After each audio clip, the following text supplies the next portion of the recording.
নমস্কাৰ বন্ধু বান্ধৱীসকল, মোৰ অন্য এটি ভিডিঅ'লৈ আপোনালোক সকলোকে স্বাগতম জনাইছোঁ। আজি মই আপোনালোকক নিজে ঘৰতে সাজি উলিওৱা ইনকুবেটাৰ মেচিন এটা দেখুৱাম। তেনেহ'লে বলক বৰ বেছি দেৰি নকৰাকৈ ভিডিঅ'টি আৰম্ভ কৰোঁ। এইটোৱে হৈছে ইনকুবেটৰ মেচিনটো।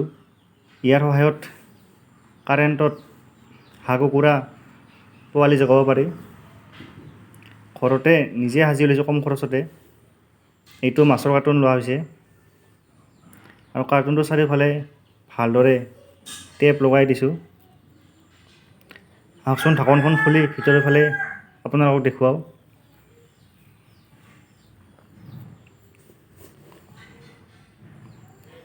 ইয়াত দুখন ফেন লগোৱা হৈছে, সিফালে এখন আৰু এইফালে এখন,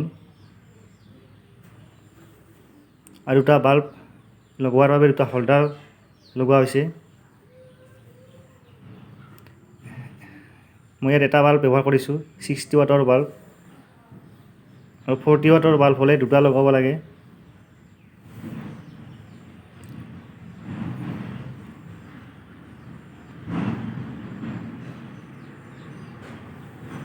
চাওক ভালদৰে, এই মগটোত পানী দিছোঁ হিউমিডিটি মেইনটেইন হোৱাৰ কাৰণে, আৰু তলত পেপাৰ এখন পাৰি দিছোঁ।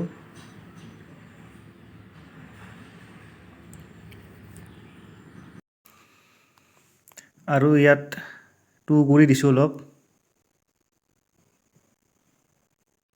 প্ৰথমবাৰ দিছোঁ বাবে কণী কমকৈ দিছোঁ, 10টা কণী দিছোঁ। কণীবোৰ দিয়া বেছিদিন হোৱা নাই, 6 দিনমান হ'ল। আৰু প্ৰতিদিনে কণীবিলাক এনেকৈ 3 বা 4বাৰকৈ দিনত লৰাব লাগে।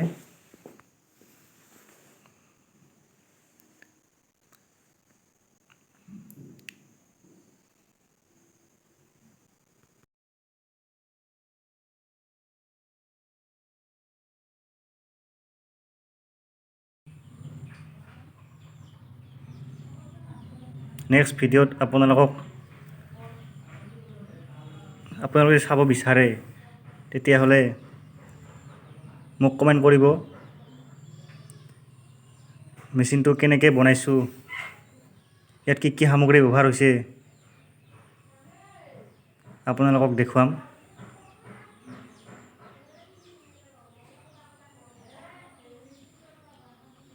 এইকেইটা মুৰ্গী কণী দিয়া হৈছে। মুৰ্গী কণী প্ৰায় 20 দিন 21 দিনমানত পোৱালি জগায়, আৰু হাঁহৰ কণী দিলে 30 দিনমান লাগি যায়। এতিয়া ঢাকনিখন মাৰি দিম। ঢাকনিখন ভালদৰে লগাই ল'ব লাগে চাৰিওফালে, এনেকৈ। এইখনেই হৈছে মেইন বৰ্ডখন। এইখনৰ দ্বাৰাই সকলোখিনি কণ্ট্ৰল হৈ থাকে। ভিতৰত উষ্ণতাটো বাঢ়িছে নে কমিছে এইখনে সকলোখিনি চাই থাকে। এইখনৰ সহায়তে ভিতৰত থকা লাইটটো নিজে নিজে জ্বলি উঠে আৰু নিজে নিজে নুমাই যায়। ঢাকনিখন খুলি দিয়াৰ কাৰণে ভিতৰত উষ্ণতাটো ভালেখিনি কমি গৈছিল। এতিয়া ঢাকনিখন মাৰি দিয়াৰ পিছত উষ্ণতা লাহে লাহে বাঢ়িব ধৰিছে। আপোনালোকে দেখাই পাইছে, এয়া বাঢ়ি আছে, 35.7 হৈছে। 37.8 হ'লে ভিতৰৰ লাইটটো পুনৰ নুমাই যাব, আৰু 37.4 হ'লে লাইটটো পুনৰ জ্বলি উঠিব। এনেকৈয়ে লাইটটো জ্বলা নমা হৈ থাকিব।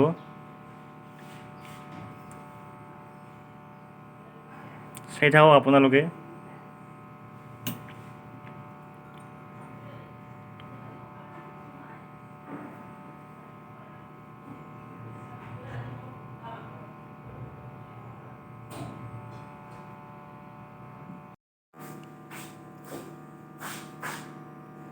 এয়া দেখিছে 37.8 হোৱাত লাইটটো পুনৰাই নুমাই গৈছে। এনেদৰে লাইটটো জ্বলা নুমা হৈ থাকিব। আপোনালোকে যদি মোৰ ভিডিঅ'টি চাই ভাল পালে প্লিজ লাইক কৰিব, শ্বেয়াৰ কৰিব আৰু কমেণ্ট কৰিব, যাতে আগলৈ আৰু ভিডিঅ' বনাই যাব পাৰোঁ। আৰু মোৰ চেনেলটোলৈ নতুনকৈ আহিছে যদি প্লিজ চেনেলটো ছাবস্ক্ৰাইব কৰি থ'ব।